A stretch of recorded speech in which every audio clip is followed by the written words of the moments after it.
welcome, welcome, welcome. We are so privileged today. Today we're going to talk about the culture of coaching. We're going to talk a little bit about Bill Campbell, we're going to talk a little about Google, we're going to talk a lot about coaching, we're going to talk a lot about leadership. And we've got no one better than the authors of the fabulous book that you have in your bags, The $1 Trillion Coach. Alan Eagle, Jonathan Rosenberg, Eric Schmidt. Please join me in giving them a really warm welcome. Liverpool, Manchester City. Which ones are you? Do they have coaches? Are their coaches incredibly famous? British people have coaches too. Our football teams do. Well, why not your businesses? The moment I met Bill, I knew my world would be better. Bill was born in Western Pennsylvania, went to college in New York. He was a football coach, American football, and not particularly good, by the way. Because they'd lost so many games, he decided he's not going to be a good coach.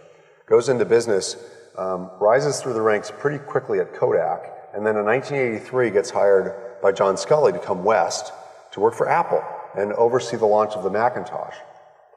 And worked at Apple for several years, rose through the ranks, was a senior executive there, ended up becoming CEO of Intuit, and then didn't go into coaching until the late 90s. So he really had three phases to his career. Football coach, business executive, business coach. But I said, do we pay you? And he said, no.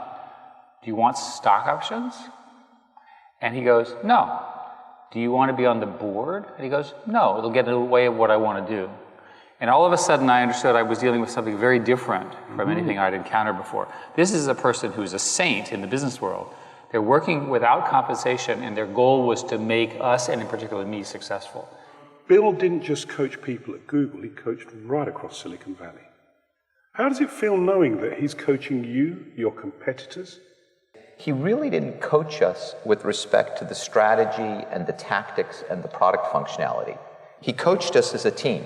He coached us to be better leaders. He coached us to build trust with our people. And because he wasn't weighing in on the strategy and tactics, it worked for him to coach people at competitors. And it's remarkable in hindsight, but not only was he intimately involved with Steve Jobs and the management of Apple, but he was also incredibly involved with everything going on at Google, to the point where he engineered my placement onto the Apple board. Until we started writing this book, I never figured out that he was coaching the whole team. I thought he was coaching me. I was aware he was coaching others.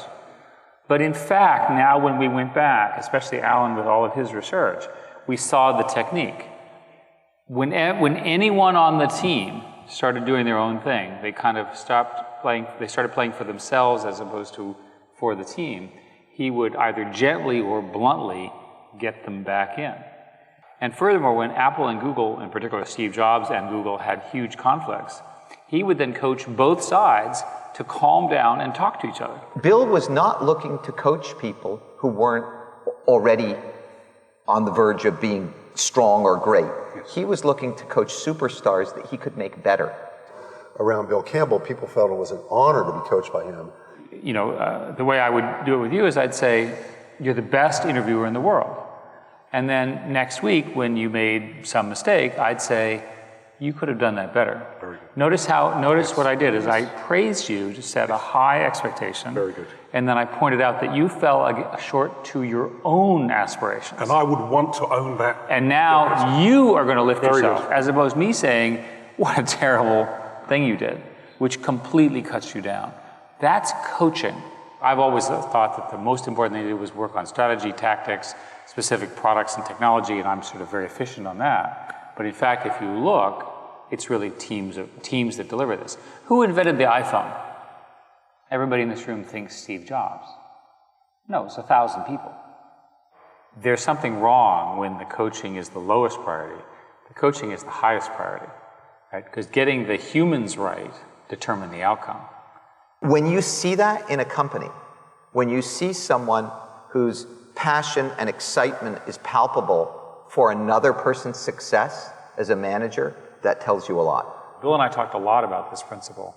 You have to go from I to we. You have to go from yourself to the team. The team has to be making the decisions. You need to be supervising it. The sooner you can make that, the sooner you can scale.